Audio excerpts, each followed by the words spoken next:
Salut à tous, salut Marie-Paul. Bonjour Philippe. Alors on est au coin du feu, vous avez vu, on se réchauffe, on est très bien et nous avons évidemment le très grand plaisir d'être ici à Québec depuis l'incubateur accélérateur Le Camp. Nous allons passer 1 heure ensemble à répondre à cette question. Pourquoi la région de Québec se distingue-t-elle autant en matière d'intelligence artificielle appliquée ?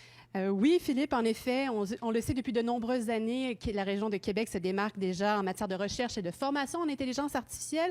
Mais on va tenter aujourd'hui de mieux comprendre comment la région s'est taillée une place aussi envieuse dans l'émergence d'applications concrètes de l'IA dans de très nombreux secteurs d'activité. Oui, santé, manufacturier, infrastructure, assurance, quelques-uns de ces domaines où la région de Québec se distingue, mais quel est son secret? Quelle est la recette? Y a-t-il une méthode particulière à cette grande région de Québec? C'est ce que nous allons tenter de voir, Marie-Paul, avec quelques beaux invités que nous avons triés sur le volet de cette belle région. Oui, mais pour ça, Philippe, je nous invite à rentrer juste ici dans les locaux du camp parce qu'effectivement, il y a du beau monde qui nous attend à l'intérieur. On va se réchauffer, on va aller au chaud, parce que là, on est bien au coin du feu, mais il faut que ça y aille. Allez, on a 1 heure pour se dire des questions, des réponses, et dans 1 heure, on l'espère. C'est plus clair. Voilà, c'est parti.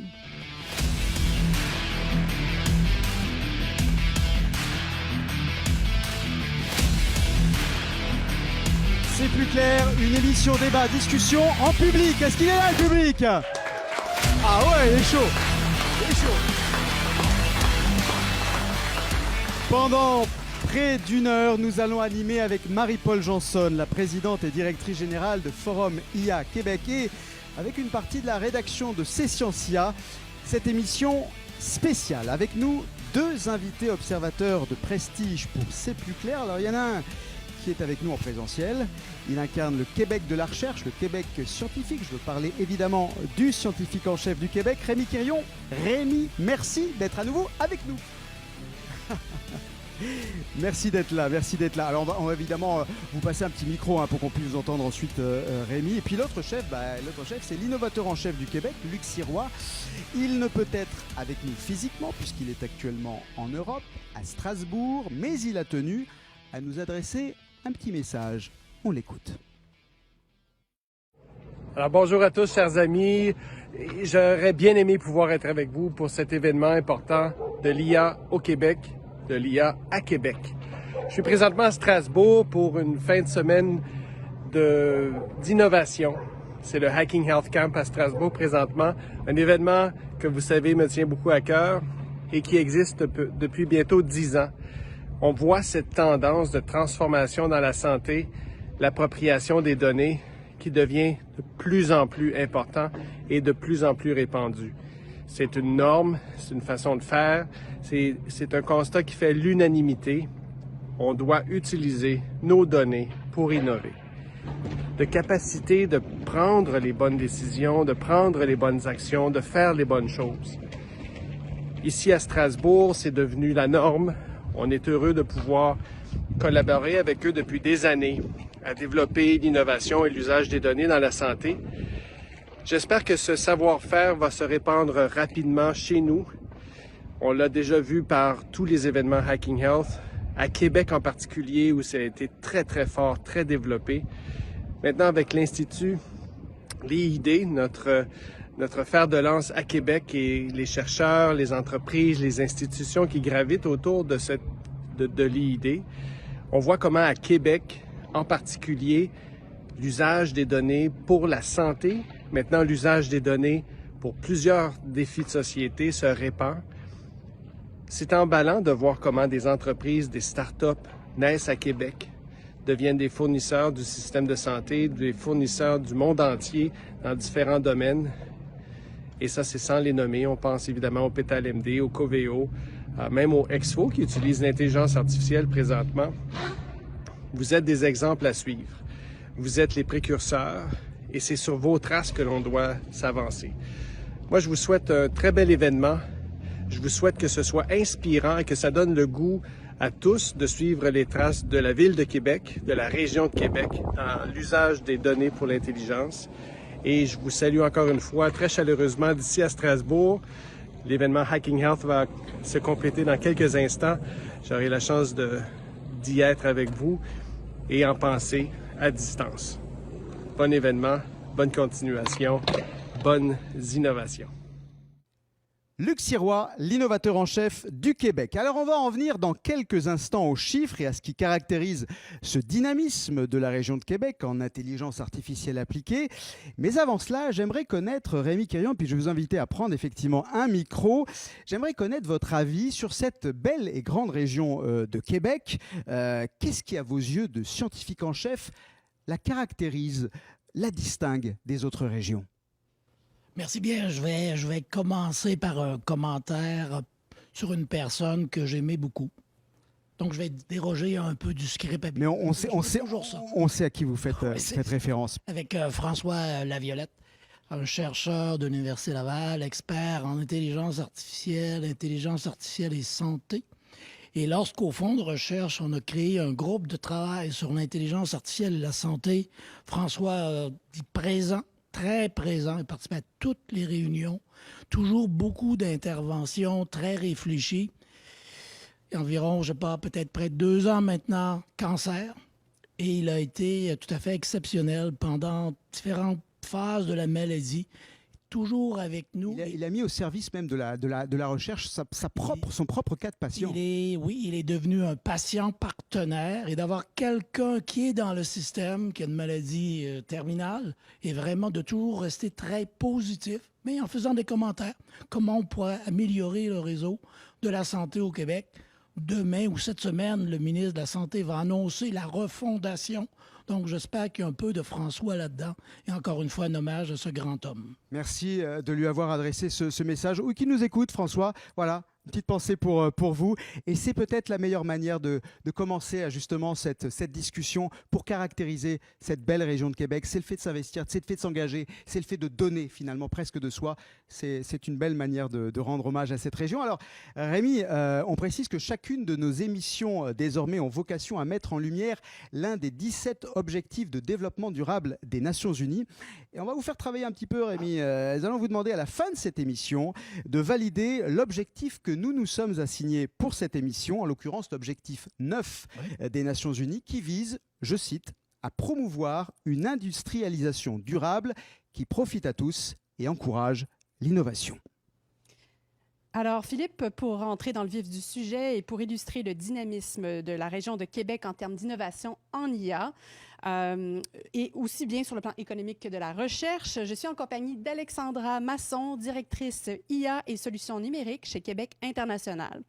Alors, Alexandra, on évoque depuis quelques minutes le dynamisme de la région de Québec. Qu'est-ce que ça signifie concrètement en chiffres? Eh bien, ici, dans la région de Québec, c'est près d'une centaine d'entreprises qui travaillent au quotidien en IA. Je dis près d'une centaine parce que le recensement date un peu, puis on est ici au camp, dans notre accélérateur incubateur, puis beaucoup d'entreprises naissent et vivent et croissent ici à Québec. C'est plus d'une centaine de chercheurs à l'Université Laval et dans d'autres centres de recherche de la région, donc c'est beaucoup de coopération entre la recherche et ces entreprises. On a un terreau fertile ici dans la région de Québec avec une tradition en optique photonique et en capteur qui a permis en fait la réalisation de beaucoup de projets en IA appliqués au monde physique, au monde réel. Donc aujourd'hui, je pense qu'on va avoir une belle illustration de cette force régionale. Merci beaucoup, Alexandra. Alors, des données, Philippe, qui mettent la table pour la suite de nos discussions. Eh oui, Marie-Paul. Et pour mettre en lumière cette dynamique, comprendre quelle est la recette Made in Québec, un bon français, Marie-Paul, on a décidé de privilégier 4 thématiques. Oui, Philippe. Alors, nous allons tâcher de comprendre comment et pourquoi la région de Québec se distingue dans l'IA appliquée en santé. Ce sera notre première thématique. Nous verrons également ce qui se passe dans le secteur manufacturier, notre deuxième thématique. En troisième lieu, nous ferons un tour du côté des infrastructures. Et enfin, notre quatrième et dernier thème sera le secteur des assurances, un secteur, comme on le sait, ô combien important pour la région de la capitale nationale. Eh bien, démarrons la réflexion collective avec notre premier thème.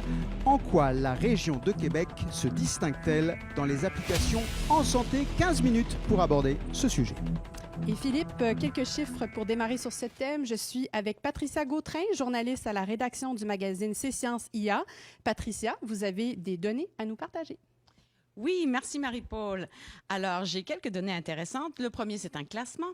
Le CHU de Québec est le premier centre de recherche francophone en santé en Amérique du Nord, ce qui est très intéressant. Et D'autant plus, son aspect numérique est également très développé car il est désigné comme un modèle canadien par Agrément Canada, entre autres pour la télésanté et l'intégration des données probantes dans le processus de décision. J'ai un autre chiffre pour mettre en perspective. Par contre, la moitié des activités numériques en santé sont encore réservées à la tenue des dossiers. Donc, on se demande éventuellement pourquoi on reste à la tenue des dossiers quand on sait qu'on a vu durant la pandémie la vitesse à laquelle l'application Vaxicode a été mise en place. Donc, la question, c'est qu'est-ce qui freine en fait à l'heure actuelle la mise en place d'autres applications en santé? C'est une question qu'on va poser peut-être à notre premier duo d'intervenants. Mais avant de les accueillir ici, peut-être, Rémi, on peut commencer par une réaction par rapport à ces deux données. Une première qui est très positive, hein, le CHU qui se démarque. Deuxième, peut-être des méthodes, des pratiques qui sont un petit peu à changer. Quelle est votre réaction par rapport à ça? Oui, par rapport au CHU, c'est très, très connu partout à travers le Canada, à travers le monde. Un leader dans plusieurs domaines, incluant l'intelligence artificielle, la santé. Et il y a un peu de François Laviolette là-dedans, encore une fois, très certainement. Et peut-être spécifique à la région de Québec, fierté et créativité, deux mots-clés pour moi, là, pour les experts ici à Québec. Alors pour illustrer les solutions concrètes apportées par le milieu de l'innovation en santé, ici dans la grande région de Québec, le maillage entre la recherche et l'entrepreneuriat, vous avez, Marie-Paul, un premier duo à nous présenter. Absolument. Alors, j'invite notre duo santé à venir prendre place parmi nous. Il s'agit de Louis-Philippe Noël de BioTwin et Arnaud Droit de l'Université Laval. On peut les applaudir, s'il vous plaît.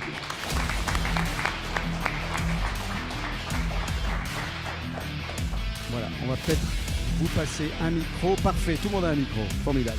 Alors, Louis-Philippe Noël, vous êtes le PDG de BioTwin, qui est une entreprise qui crée des jumeaux numériques pour faire de la santé préventive. Et Arnaud Droit, chercheur de l'Université Laval et membre de l'Institut Intelligence et Données, est titulaire de la chaire de recherche et d'innovation L'Oréal en biologie numérique. Alors, messieurs, j'aimerais vous donner l'occasion de vous présenter et de nous parler de votre projet. Bien, excellent. C'est un plaisir d'être invité aujourd'hui sur le plateau. BioTwin, c'est une compagnie qui fabrique des jumeaux interactifs à partir de la biologie d'un individu. Donc, on a un kit de collection simple à la maison, peu invasif, qui permet de collecter des centaines de milliers d'informations par rapport à un individu, que ce soit biométrique ou biologie. On focus sur les métabolites principalement, mais il y a d'autres types d'omics qui sont intéressants. Et c'est là que la collaboration avec Arnaud est née. Arnaud est sur notre comité scientifique. C'est un grand chercheur et son équipe nous aide beaucoup. Mais on avait besoin d'amener d'autres visions, de faire parler plus le data. Et c'est entre autres à ce niveau-là que notre collaboration est née. Arnaud, peut-être une petite réaction par rapport à ça? Merci de l'invitation. Merci. Donc oui, moi, je travaille vraiment sur l'approche de médecine de précision, donc toute l'intégration des données omiques et l'application des approches de machine learning et de deep learning sur les données. Alors, on en entend beaucoup parler de l'intelligence artificielle en santé.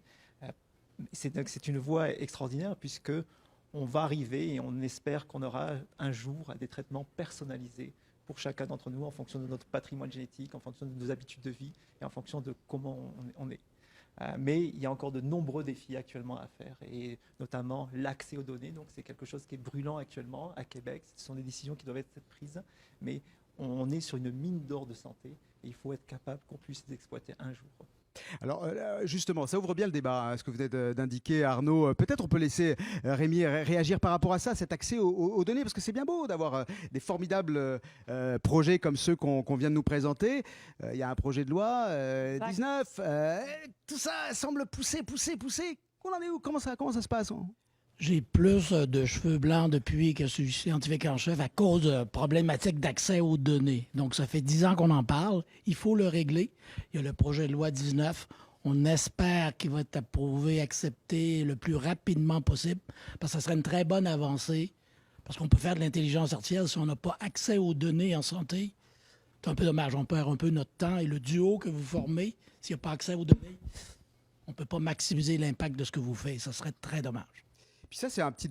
On sait que vous êtes spécialiste en neurosciences, hein, Rémi, mais la biotechnologie, ça vous parle. Je crois que vous avez d'ailleurs un doctorat en pharmacologie, c'est bien ça, hein. Donc, cette dynamique-là qu'on est en train de voir, parce qu'on parle justement de la spécificité, de la dynamique de Québec, de la région de Québec, ça semble en santé être être incarné par cette formidable capacité à travailler vraiment main dans la main, éviter les silos. Est-ce que c'est ça que vous notez dans ce duo-là? Je pense que c'est peut-être le nom de la compagnie, c'est Twin, là, donc c'est peut-être ça. Si vous avez C'est les deux jumeaux, voilà, on est pratiquement dans les jumeaux, voilà. Ils ne sont pas que numériques, voilà. Et c'est ça, il faut multiplier. Il y a déjà beaucoup d'activités ici, et c'est peut-être un peu notre rôle au niveau du gouvernement de faciliter davantage. On parle de données, mais il y a plein d'autres façons en termes de financement, etc. etc. Oui, puis ce qui est bien noté, c'est qu'on est un duo, on se complète bien. Moi, je ne suis pas un scientifique, je suis vraiment quelqu'un plus de technologie qui vient d'un incubateur comme le camp. Alors, de s'être fait présenter à Arnaud, on se complémente très, très bien. Donc, c'est vraiment le côté technologie avec le côté plus scientifique qui donne un très bon résultat. Ce qui est particulièrement difficile en matière d'IA appliquée, c'est de voir justement des interactions comme ça directes entre des chercheurs universitaires et des entreprises. Quelle forme ça prend au quotidien, votre interaction? Est-ce que vous avez des stagiaires? Comment arrivez-vous à voir le quotidien de l'entreprise de BioTwin, par exemple? Oui, je vais être franc, le système n'est pas parfait et quelquefois lent. Donc, ce qui a été plus facile, c'est d'embarquer Arnaud comme aviseur scientifique. Donc, Arnaud vient nous aider. La porte académique, elle est longue, elle est compliquée. On a fait des demandes de financement. C'est parfois plus long. Donc, on a commencé différentes collaborations directes avec son équipe, je dirais des fois autant formelles qu'informelles. En étant dans la même région, c'est plus facile. Ça permet autant c'est des opinions sur ce qu'on fait, d'avoir des idées, de monter des projets collaboratifs. On a un gros projet collaboratif là, qu'on travaille, qu'on s'apprête à déposer. Donc, sur l'obésité, hein. Ça, c'est ce qu'on vient de déposer. C'est celui-là qui vient de déposer. Vous n'arrêtez pas, en fait. Effectivement, ça, c'est ce que BioTwin vient de lancer au niveau de l'obésité en collaboration avec une pharmaceutique Novo Nordisk. L'expertise du laboratoire d'Arnaud, c'est la protéomique. Donc, ça vient vraiment complémenter le regard que nous, on a. Ça permet d'avoir un autre point de vue. Et lorsqu'on essaie de recréer virtuellement la biologie de l'être humain, bien, il y a plusieurs omiques. Donc, et ton message, c'est de simplifier, simplifier, simplifier. Au niveau des programmes de subvention, d'avoir des réponses beaucoup plus rapidement, pas sur 2 ans, parce que souvent... Et faciliter le maillage, parce que nous, on a l'habitude, du point de vue académicien, de faire des demandes classiques avec un long processus, un processus évident. Et BioTwin a une façon de fonctionner beaucoup plus dans la rapidité qu'on est moins habitué en tant qu'académicien. Donc, c'est sûr que mettre en place des programmes qui facilitent ce maillage-là, c'est très intéressant. Et avoir la vision aussi de Louis-Philippe, c'est très intéressant parce que comme chercheur académicien, j'ai pas cette expérience de l'entrepreneuriat. Et avec lui, le côtoyer au quotidien, on voit une autre dimension de la recherche qui peut être appliquée et d'utilisation de l'intelligence artificielle dans son cas-là. Et la pandémie a été jusqu'à un certain point négative à plusieurs égards, mais du côté positif, c'est qu'on a réagi très rapidement dans certaines situations pour créer différents programmes, financer rapidement. Donc, il ne faudrait pas les perdre, ces acquis-là, s'assurer qu'on transfère ça dans d'autres secteurs aussi. Ça a mis de l'avant beaucoup d'initiatives en santé numérique. Donc, ça a été bon. Ce qui est un peu malheureux, c'est que nous, lorsqu'on collabore officiellement avec le laboratoire d'Arnaud, ben, on se fait charger les mêmes frais que la grosse pharmaceutique. Donc, c'est difficile en tant que start-up, alors qu'on a moins de moyens d'avoir une collaboration à prix abordable. On trouve des solutions, on focus là-dessus, donc on y arrive, mais c'est une barrière là, qui pourrait être adaptée pour les plus petites entreprises. Ah, OK, c'est un bon point, ça aussi. Ouais, on va faire ça. Et puis, vous soulevez un point, on vérifie s'il y a bien une question. N'hésitez pas, hein, vous êtes bienvenus si vous voulez poser des questions, mais je notais quelque chose de fort intéressant, ce que soulevait Marie-Paul tout à l'heure, dans cette dynamique de maillage. Il y a quand même, de ce que je comprends, un petit brassage qui a été sur la méthode, sur la manière de fonctionner d'un entrepreneur qui n'est pas forcément celle du milieu académique. Est-ce que ça a été pour vous le principal enjeu dans cette relation, dans ce travail que vous avez mené ensemble? Je dirais que non, ça a été une autre façon de travailler, plus dans la rapidité, l'instantanéité. Mais non, parce que nous, on a l'habitude de faire des demandes de subventions, on a une projection sur 3, 4, 5 ans de financement. Louis-Philippe a accès à des programmes de subventions que je n'avais pas forcément accès sans avoir un entrepreneur autour de moi. Donc là, c'est bien, ça nous a donné des perspectives de se revirer rapidement pour appliquer de nouvelles idées qu'on n'avait pas forcément eues si on n'avait pas eu une entreprise. Ils ont fait sortir un peu de la boîte. Hein. Exactement. Et vous, qu'est-ce qui vous a amené, parce que là on voit le positif, on voit dans les demandes de financement, voilà. Mais en dehors de ça, hormis l'aspect recherche, est-ce que il y a une autre vision des choses qui vous a été amenée, vous qui êtes un entrepreneur, vous qui avez l'habitude de... Énormément, mais je dois dire, Arnaud est un chercheur particulier. C'est très facile de collaborer avec lui. C'est toujours facile de collaborer avec les chercheurs. Écoutez, Voilà, mon alors expérience là, d'entrepreneur... là, vous mettez le doigt dans l'engrenage. Hein, là, vous en avez deux face à vous. Hein, attention. On va parler du positif et j'adore la collaboration avec Arnaud. Donc, c'est du cas, par individu. On est chanceux.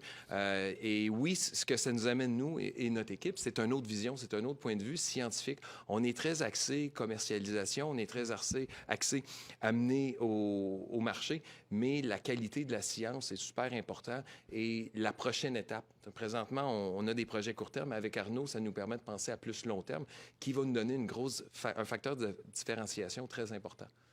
C'est un bel exemple concret là, d'une application d'intelligence artificielle qui a un impact direct sur la vie des gens. Alors, je suis très contente qu'on ait pu avoir la chance d'échanger avec vous aujourd'hui là-dessus.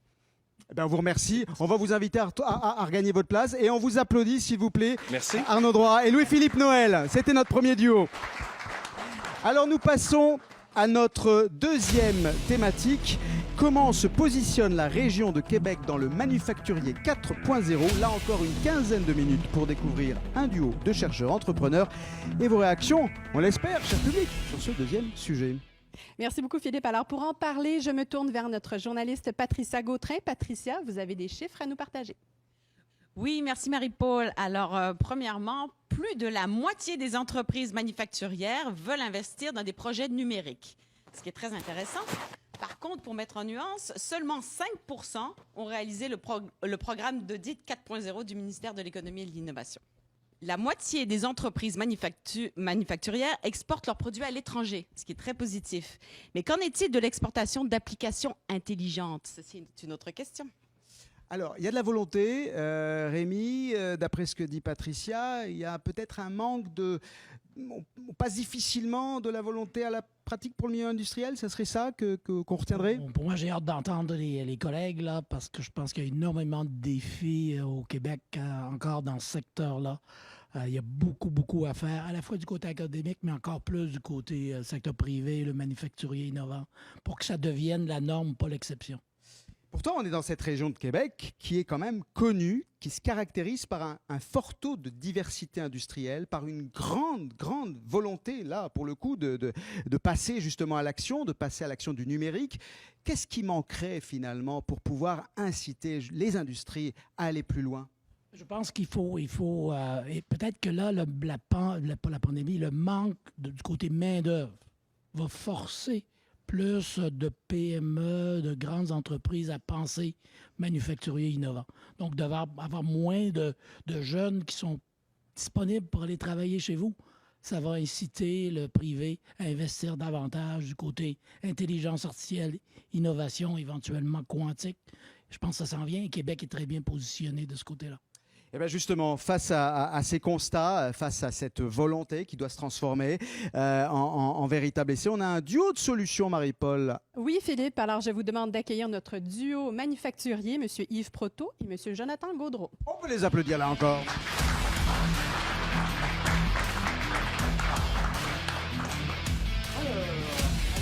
Alors, Monsieur Yves Proto, vous êtes coprésident d'APN Global, une entreprise de la région de Québec qui utilise notamment l'IA pour concevoir et fabriquer des pièces complexes pour le secteur aéronautique. Et Monsieur Jonathan Gaudreau, le directeur du consortium en ingénierie des systèmes industriels 4.0 de l'Université Laval. Alors, dites-nous, comment en êtes-vous venus à travailler ensemble? C'est, à un moment donné, on avait des projets au niveau de l'automatisation, de l'amélioration. Puis on était rendu un petit peu au maximum de nos compétences à l'interne. Puis c'est là qu'à un moment donné, j'avais dit à mon équipe, il y a une belle université en haut, allez donc les voir. Puis c'est comme ça qu'on a rencontré Jonathan. Puis Jonathan, de votre part? Bien, moi, je me souviens, la première fois qu'on est allé visiter APN, premièrement, j'étais très impressionné par ce qu'il faisait, mais surtout par ce qu'il ne faisait pas. Hein, souvent, on va visiter une usine, puis les gens déploient beaucoup d'énergie à nous convaincre que tout est parfait. Alors que chez APN, c'était, oui, on est très loin, mais on veut aller plus loin. On aimerait être en mesure de régler tel ou tel problème. On voudrait être en mesure d'être beaucoup plus productif, de faire les choses différemment. On voudrait être un modèle. Et cette cette ouverture d'esprit-là, se faire dire on a besoin de vous, on a besoin de l'intelligence artificielle, on a besoin de prise de décision automatisée pour nous aider à aller plus loin. C'est extrêmement valorisant là, comme chercheur d'être appelé à donner un coup de pouce à une entreprise comme celle-là. Mais il faut une certaine humilité quand même pour avoir cette démarche la vôtre, parce que vous êtes quand même dans une industrie de pointe. On va parler, c'est l'aérospatiale, c'est l'aéronautique, et Dieu sait si effectivement vous faites des pièces de précision.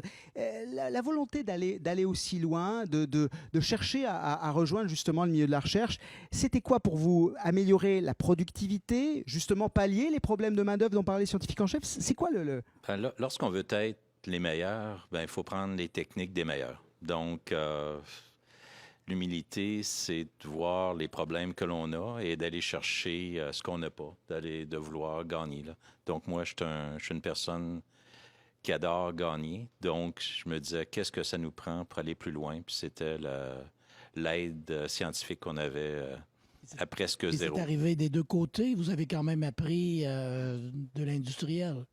Oui, bien, ce qui est, je pense que je dis toujours, là, pourquoi le métier de chercheur, c'est le meilleur au monde, c'est qu'on ne fait jamais la même chose deux fois. Donc, être plongé dans un secteur industriel avec des gens extrêmement motivés de s'améliorer, puis comprendre, analyser l'entreprise comme si en fait, une entreprise, c'est un système. Voir comment on peut améliorer le système en question.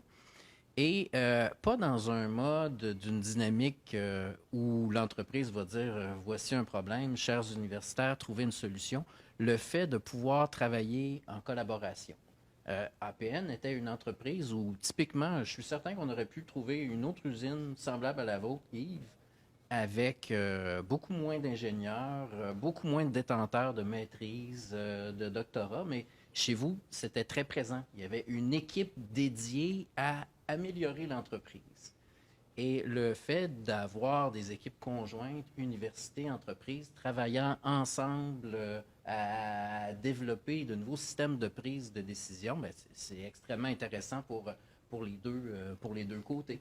Vraiment former une équipe, c'est ça qui est intéressant. C'est pas un contrat. C'est pas parce que des fois, on pense souvent des contrats avec le secteur privé, entre le privé et le public, mais là, c'est vraiment en équipe pour trouver des solutions. C'est ça. Ben, en réalité, c'était une continuité. Nous, on est une entreprise dans le domaine très traditionnel, mais on a plus de 20 de notre main-d'œuvre qui est dédiée à l'amélioration, qui est dédiée à l'automatisation. Ça, c'est la première chose. Mais c'était, mettons, dans des projets qu'on a fait conjoints, mais même au niveau du 4.0. Donc, j'étais au tout départ de ce mouvement-là.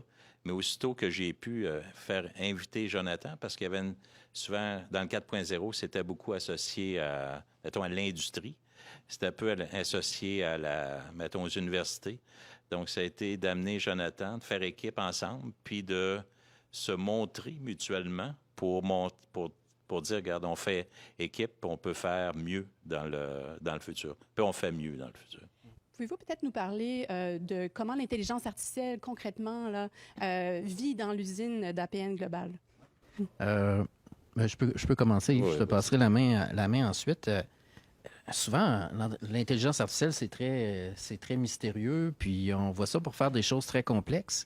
Mais la plus grande partie des applications de l'intelligence artificielle, c'est pour prendre des décisions qu'on prend déjà tous les jours. Vous savez, les usines fonctionnent, les entreprises fonctionnent, les systèmes de transport fonctionnent, mais à quelque part, on a une efficacité qu'on met de côté parce qu'on ne prend pas les meilleures décisions. En tant qu'humain, on est extrêmement bon pour rapidement prendre une décision, mais est-ce que c'est la meilleure? Est-ce qu'on pourrait être plus efficace? Il vient un moment où l'ampleur du complexe, quand on a des milliers de pièces à fabriquer, des centaines de clients, c'est impossible de tout simplement prendre un fichier Excel ou n'importe quel logiciel, puis arriver à déterminer quelle sera la solution optimale. Que ce soit la séquence dans laquelle on va fabriquer nos pièces dans l'année, que ce soit la façon dont on va configurer les outils sur nos machines. Ça devient donc des problématiques mathématiques très complexes. Je dis mathématiques, mais il ne suffit pas juste d'utiliser une formule. On doit sortir la quincaillerie un peu plus lourde. Et pour avoir des bonnes solutions, puis c'est là où c'est extrêmement valorisant, le fait d'avoir des outils qu'on développe ensemble, qui souvent sont même pas terminés. On leur dit pas trop vite, mettez pas tout ça tout de suite en production.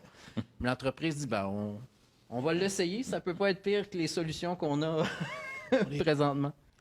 Donc, c'est ça, c'est d'essayer de trouver toutes les façons d'éliminer l'humain dans la prise de décision. Donc, D'éliminer l'humain. éliminer l'humain dans la prise de décision, parce qu'en réalité, l'humain, c'est probablement le plus mauvais décideur. OK? L'humain change toujours d'opinion. L'humain n'aura pas la même décision aujourd'hui qu'il aurait dans un an. Vous voulez dire qu'il a un peu trop de sentimentalité, l'humain?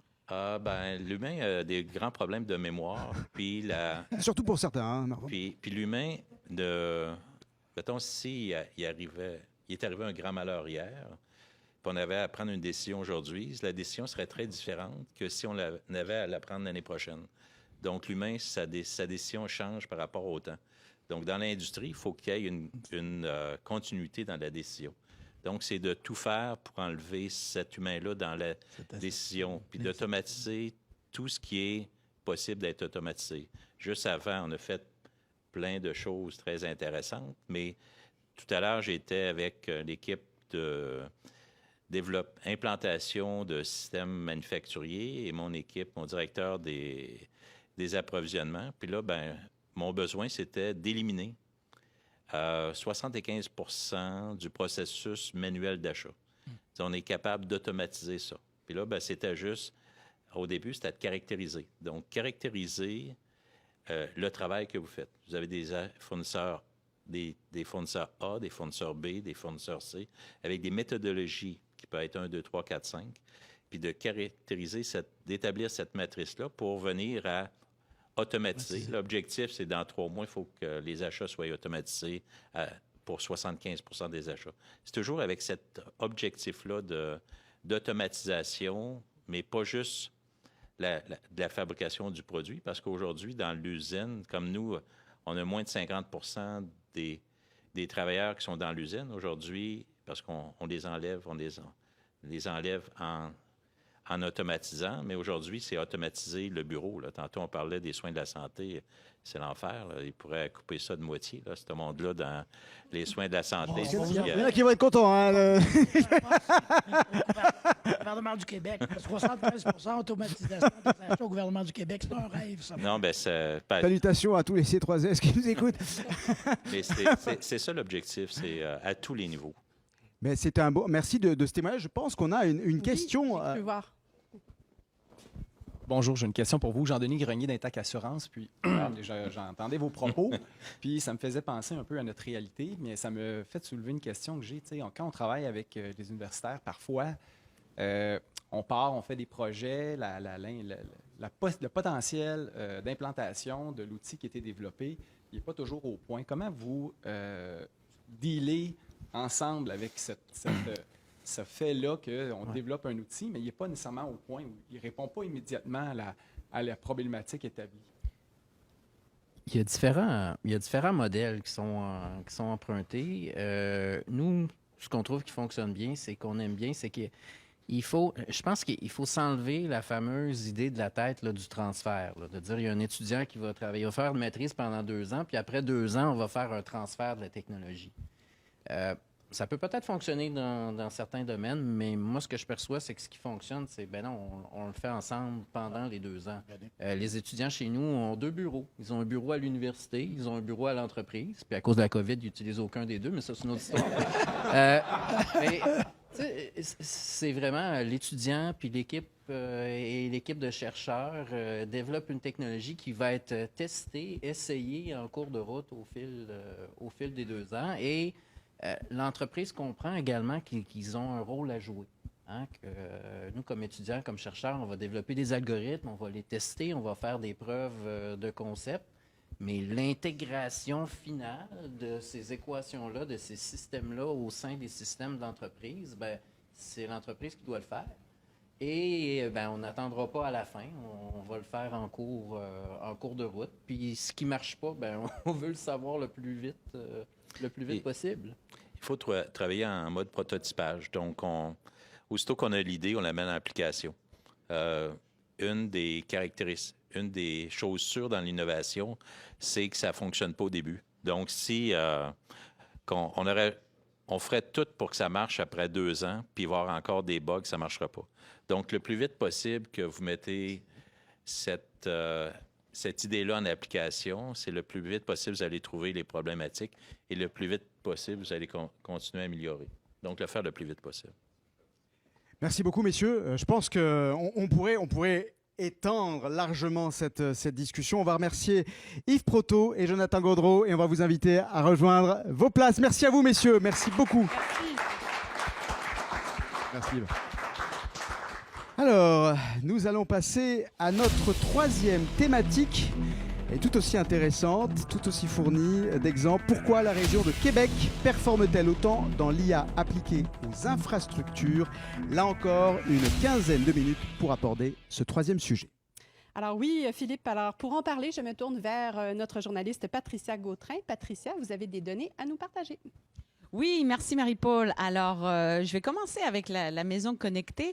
Donc, presque la moitié des Québécois ont un appareil connecté à la maison. Donc, on met à part le téléphone. Par contre, on pourrait s'attendre peut-être à plus. Il y a quelques freins. Le premier frein, c'est la confidentialité, la sécurité des données, donc 29%. Et il manque aussi une meilleure connaissance des avantages, 25%. Ensuite, le quart des entreprises numériques de Québec se situe dans le quartier Saint-Roch. Donc, on se demande, à l'image des villes intelligentes, peut-on qualifier le quartier Saint-Roch de quartier intelligent? Elle pose une petite question comme ça, Patricia, mais je vois bien qu'il y a, merci beaucoup, il y a bien une petite idée derrière. Parce que justement, les infrastructures, on parle de villes intelligentes, Rémi, on parle d'IoT, de ces fameux, l'Internet des objets.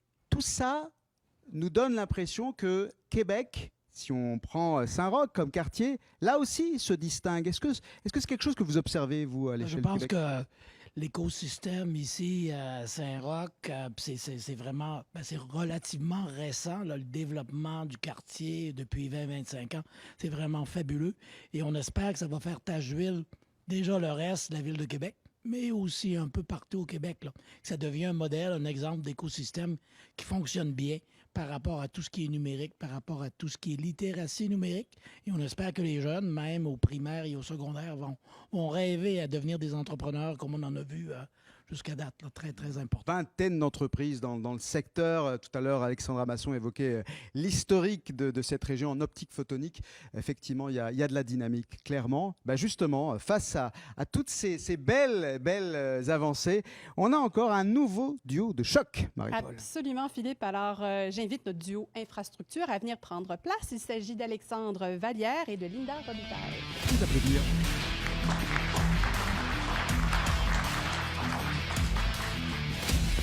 Merci beaucoup d'être parmi nous aujourd'hui. Alors, Alexandre Vallière, vous êtes directeur IA appliqué chez Bentley Systems, un leader mondial qui développe des solutions logicielles pour accélérer la réalisation des projets d'infrastructure et améliorer leur performance et qui s'est installé dans la belle ville de Québec. Et Linda Robitaille, vous êtes directrice administrative, développement et partenariat à l'Institut Intelligence et Données. Alors, pouvez-vous nous en dire un peu davantage sur comment l'IA pourrait nous permettre de mieux gérer nos infrastructures? En fait, les applications de l'intelligence artificielle dans le domaine de l'infrastructure sont pratiquement infinies.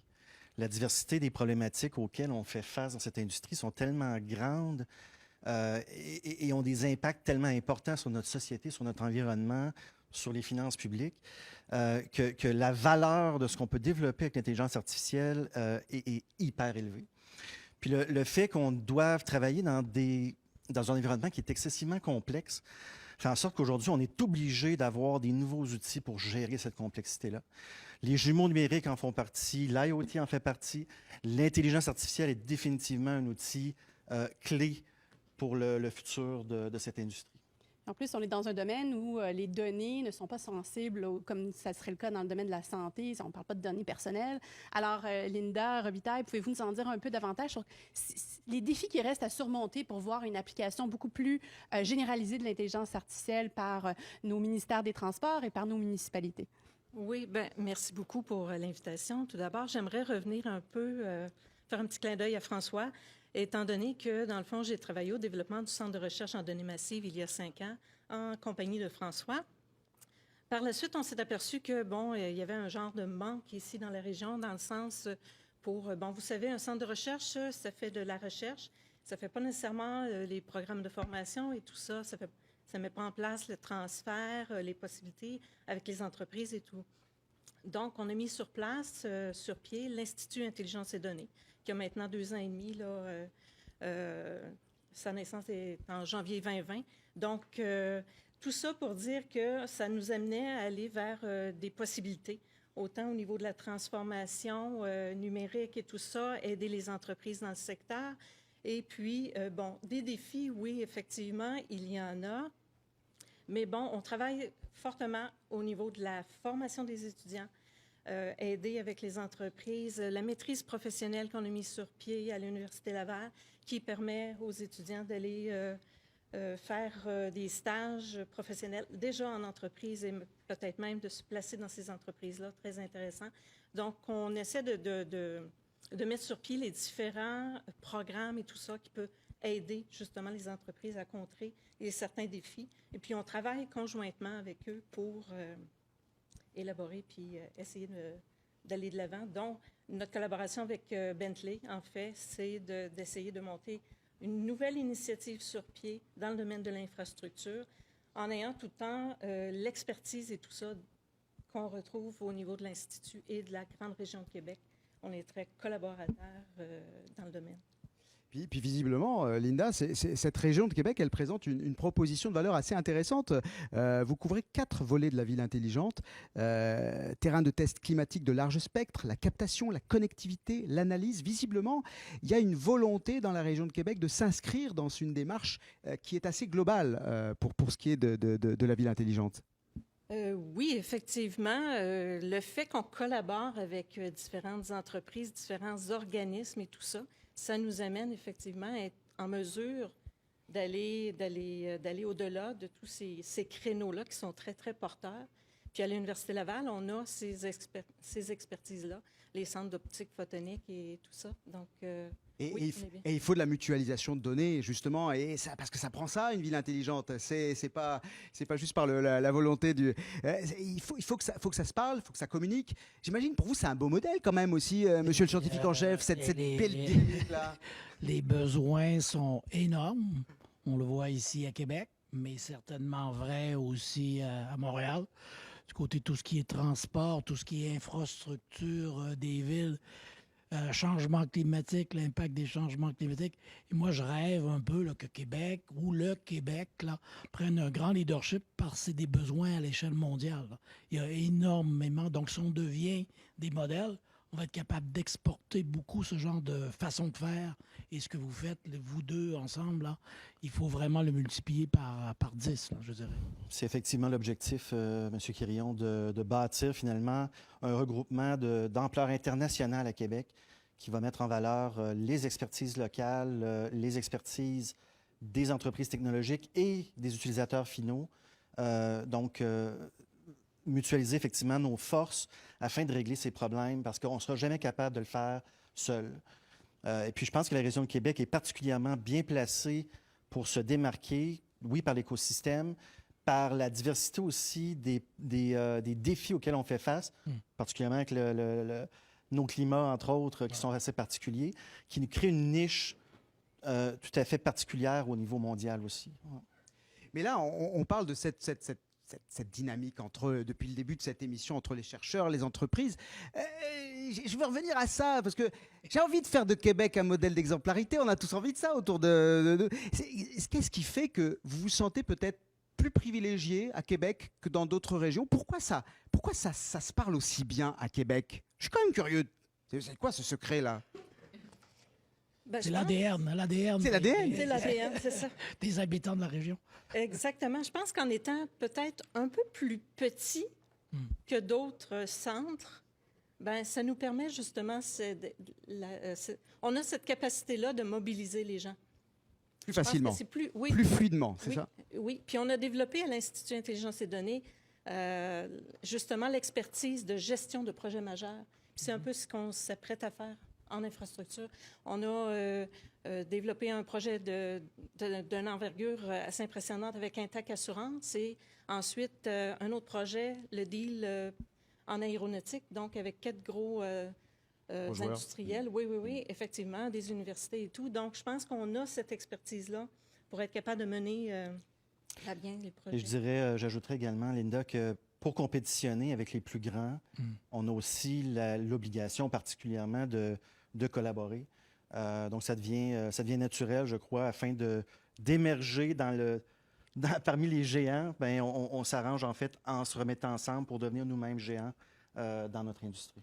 Un peu comme le génie civil dans les années 70, où finalement le Québec a pris un très grand leadership là-dedans. Exactement, oui, tout à fait. Puis, Philippe, un filon conducteur là, des dernières séances, c'est je trouve un positionnement vraiment unique pour la Ville de Québec en matière de l'utilisation des données qui proviennent du milieu réel. Alexandra Masson l'a mentionné plus tôt aujourd'hui, c'est né avec l'INO, dont toute la capacité en optique photonique. Est-ce que ça faisait partie des raisons, là, cette complémentarité là, des expertises dans la région de Québec qui a fait que vous avez été intéressé à venir vous installer ici? Définitivement. Donc, le fait que la région de Québec et les chercheurs de l'Université Laval se spécialisaient au niveau de l'intelligence artificielle appliquée était un attrait super important pour Bentley Systems. Puis en fait, Bentley Systems a en fait acheté AIworks, que j'étais propriétaire de l'entreprise à ce moment-là. Mais nous étions nous-mêmes une des premières entreprises de services à l'intelligence artificielle appliquée grâce à l'Université Laval. Puis de là, en fait, est parti le filon qui nous amène aujourd'hui à être le centre d'excellence en intelligence artificielle pour cette compagnie internationale. C'est vraiment grâce à cette collaboration et aux étudiants, aux excellents étudiants formés par l'Université Laval. Merci à tous les professeurs, je le dis à chaque fois que je peux, mais c'est grâce à vous. Toujours les remercier, les professeurs, on ne fait pas. C'est grâce à vous que notre industrie a pu décoller au Québec. Merci. Parfait. Est-ce qu'il y a des questions dans le public? Hein? Oui, j'imagine. Il frétille, là. Ça se bouscule. Ça se bat presque pour avoir le micro. Est-ce qu'il y a des questions? Oui, alors on a une question d'Alexandra. Allez, merci beaucoup, Marie-Paul. Oui, bien, moi, j'ai quelques cues sur les projets, mais j'aimerais entendre Alexandre un peu sur les premiers projets, les premiers axes en infrastructure et intelligence artificielle dans la région qui seraient porteurs et qui devraient démarrer. En tout cas, on le souhaite vivement. Merci, Alexandra. Oui, effectivement, il y a plusieurs projets en cours, Alexandra, qu'on est en train de mettre en place. Chez Bentley, en ce moment, on est en train de développer la technologie de jumeaux numériques pour les infrastructures. Puis certains des défis qui sont rencontrés à ce niveau-là, c'est d'être capable de ramener finalement 2 univers, celui réel et celui virtuel, en une seule réalité. Mais pour ça, la diversité de données qu'on doit traiter pour que ça arrive est telle qu'il faut développer une espèce de... Excusez-moi, je vais utiliser de l'anglais ici, mais un Universal Translator, un traducteur universel qui va être capable de comprendre tous ces univers-là et de les relier entre eux. Donc ça, c'est un des programmes qu'on est en train de mettre en place avec l'université. Il y a aussi une initiative en discussion qui s'appelle Innovitam, qui fait partie, en fait, des zones d'innovation menées par le gouvernement du Québec. Là, je ne veux pas mettre de pression sur le gouvernement du Québec. C'est nous qui mettons de la pression sur vous. C'est ça. Mais ce regroupement-là va également créer un quartier où les entreprises qui veulent, dans le domaine de l'infrastructure, qui veulent collaborer pour avoir de l'information, collaborer sur des défis, vont pouvoir le faire à travers Innovitam et infrastructure.ai, qui est le programme qu'on met en place en ce moment avec l'Université Laval de recherche. Et de ce côté-ci, on parle aussi de jumeaux numériques et particulièrement de l'axe eau, qui est très, très fort au Québec. Là, ça, c'est un autre endroit où est-ce que le Québec peut fortement se démarquer à cause de nos particularités avec l'eau potable, le fleuve Saint-Laurent et l'accès aussi à des bassins, à des mers, finalement. Très intéressant. Donc, je pense qu'en termes de zone d'innovation, continuer à travailler, améliorer le projet avec tous les gens qu'il y a dans la salle ici, là, ça pourrait être un projet très, très, très porteur pour Québec, mais pour l'ensemble du Québec, je dirais. Et puis alors, petit clin d'œil quand même, jumeaux numériques, on était avec BioTwin. Généralement, c'est plutôt l'industrie qui utilisait le jumeau numérique, si je ne me trompe pas, mais c'est intéressant de voir effectivement que ce modèle-là fonctionne bien. On a fait, je pense, le tour de ce 3e sujet. C'est toujours un déchirement que de quitter notre duo. Absolument. Alors, on va les remercier. Merci à vous d'être venus. On peut les applaudir, s'il vous plaît. Alexandre Vallière et Linda Robitaille. Et nous passons à notre quatrième et dernière thématique. L'IA appliquée aux assurances, le savoir-faire de Québec. Là encore, une quinzaine de minutes pour faire le tour de ce sujet.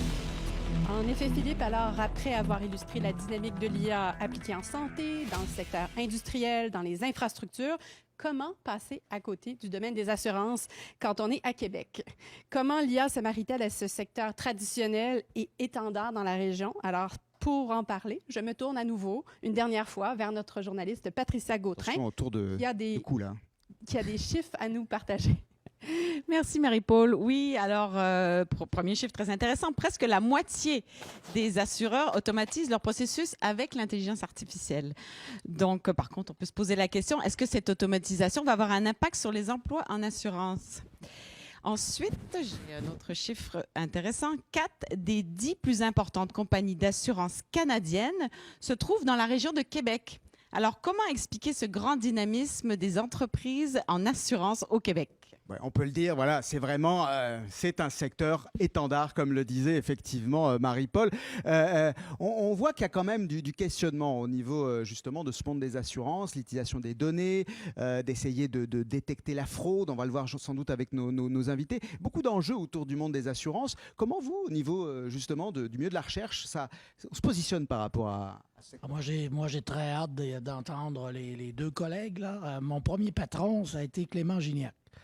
Et bien sûr qu'il y a été beaucoup du côté assurance. La région de Québec, vraiment, c'est spécial. C'est unique au Québec. Là, vraiment, leadership canadien dans ce secteur-là. Le futur du côté des assurances, comment on va introduire tout ce qui est cybersécurité là-dedans, là?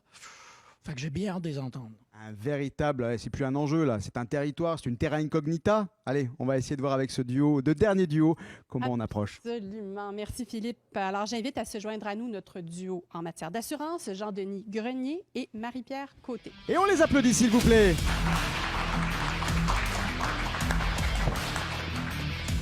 Alors, merci beaucoup d'être parmi nous aujourd'hui. Jean-Denis Grenier, vous êtes directeur du Data Lab chez Intact Assurance.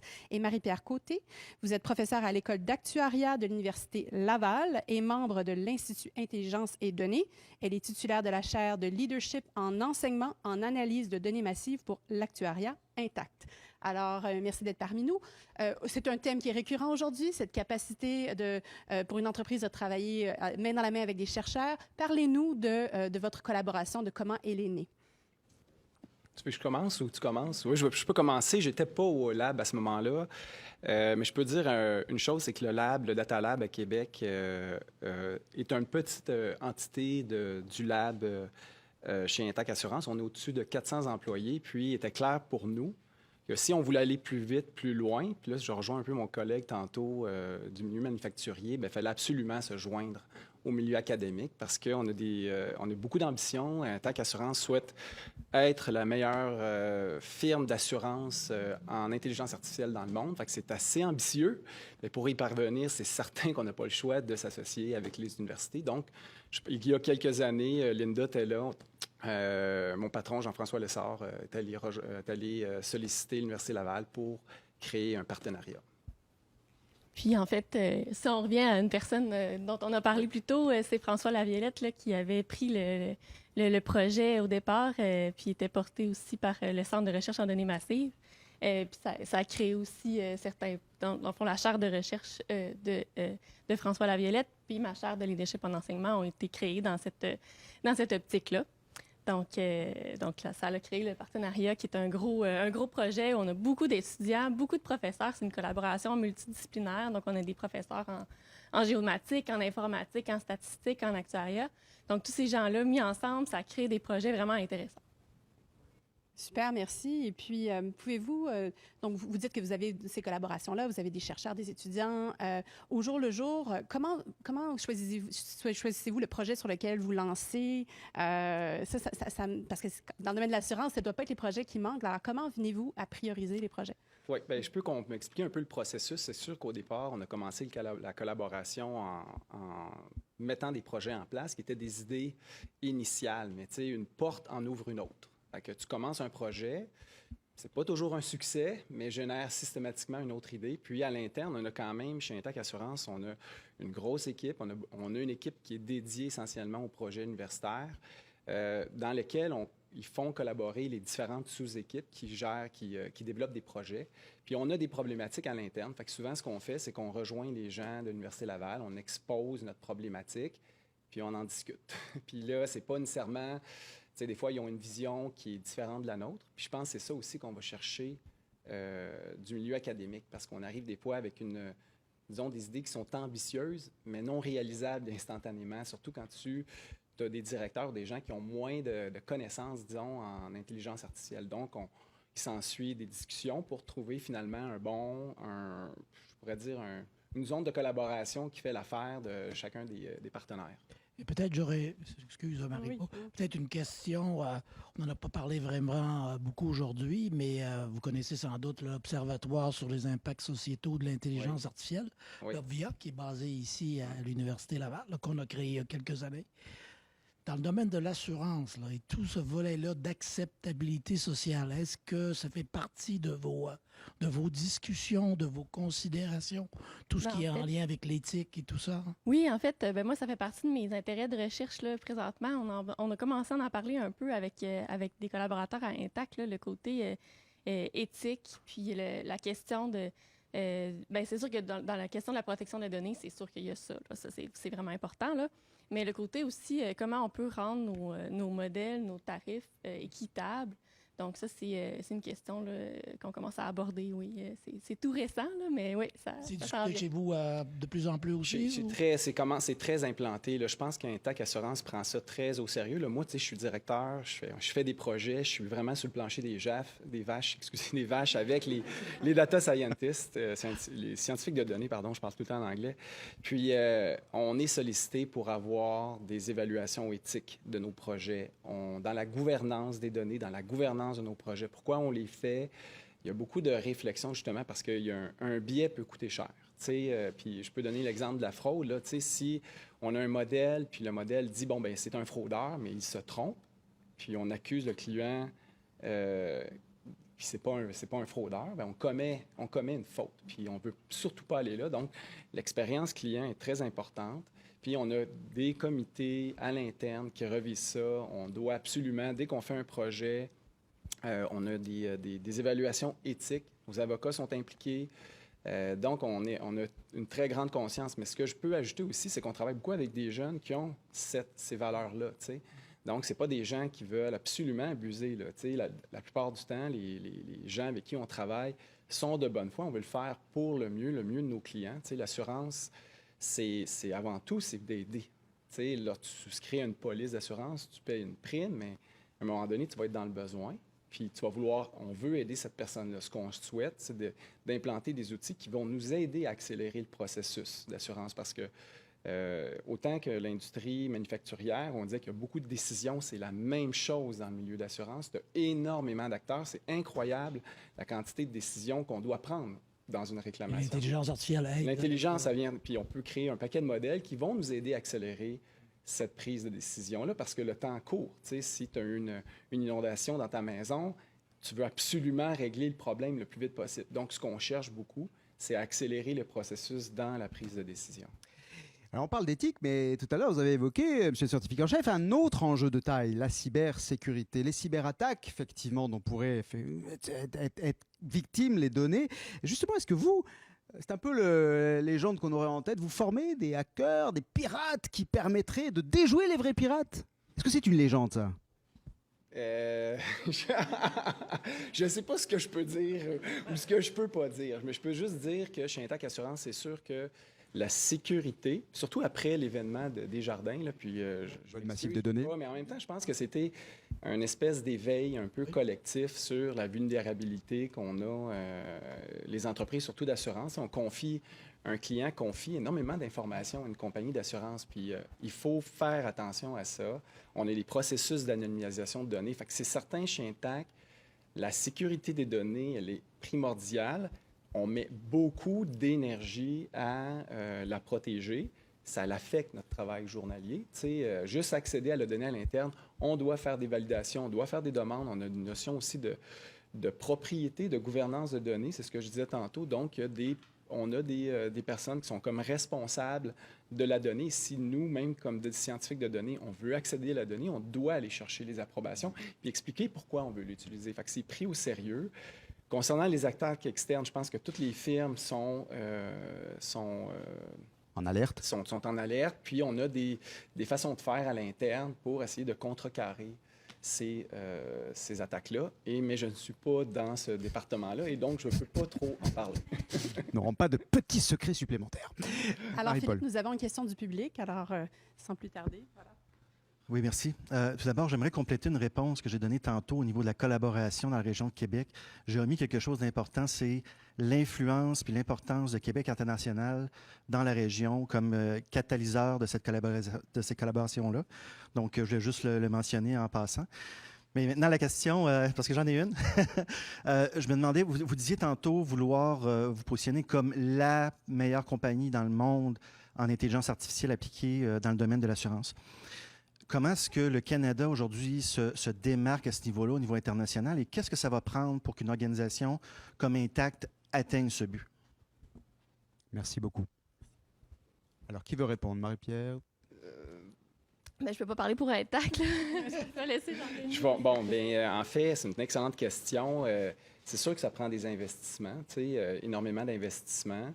Ça prend de la collaboration avec des acteurs externes, dont les partenariats avec l'Université Laval, par exemple. Aussi, c'est certain qu'Intact se distingue dans certains segments. Il faut être à l'affût de ce qui se passe dans l'industrie. Mais c'est clair pour moi, ça passe par la collaboration. On a une très grande équipe, on a une très grosse force de frappe. Là, je ne sais même pas si au Québec, une équipe dans une entreprise de dire j'ai 400 personnes dédiées à l'intelligence artificielle. Je ne connais pas l'équivalent, mais je ne crois pas que c'est suffisant. Puis les défis sont nombreux.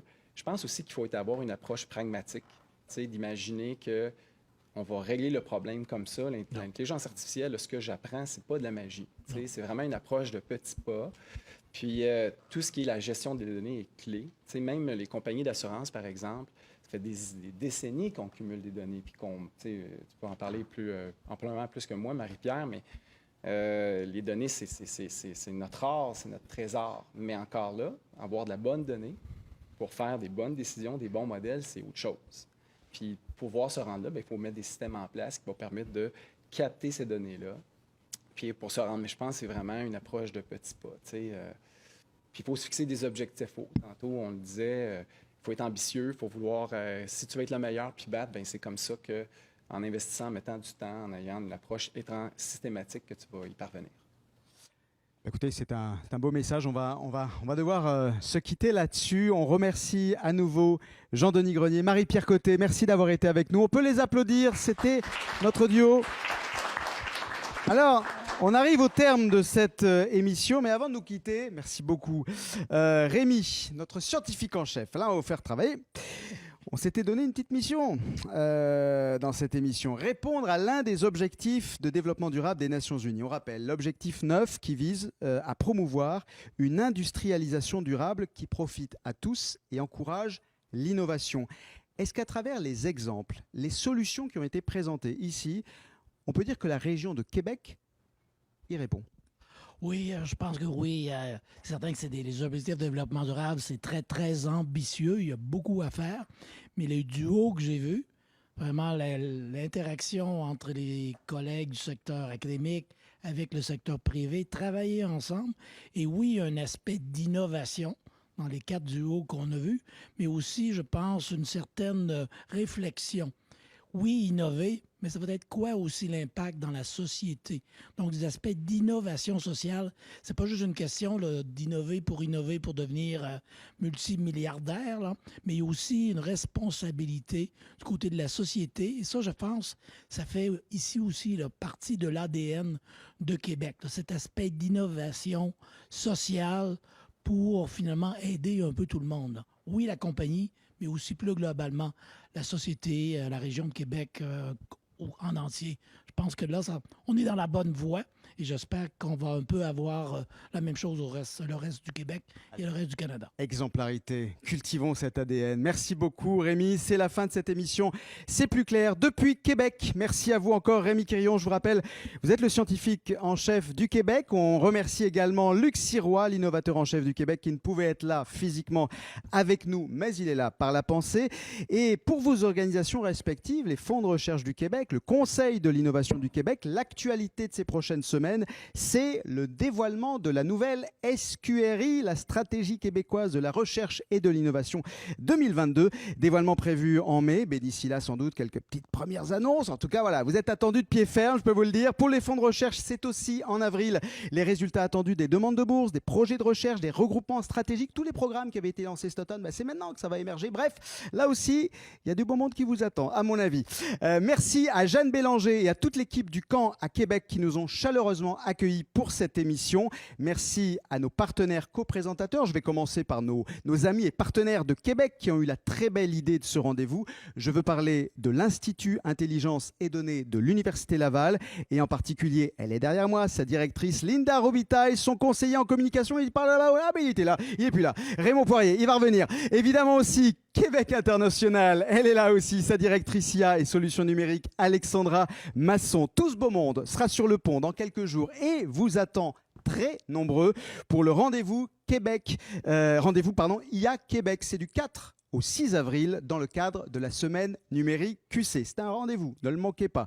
Merci évidemment à ceux sans qui c'est plus clair ne pourrait pas être, les fonds de recherche du Québec, le Conseil de l'innovation du Québec et Forum IA Québec.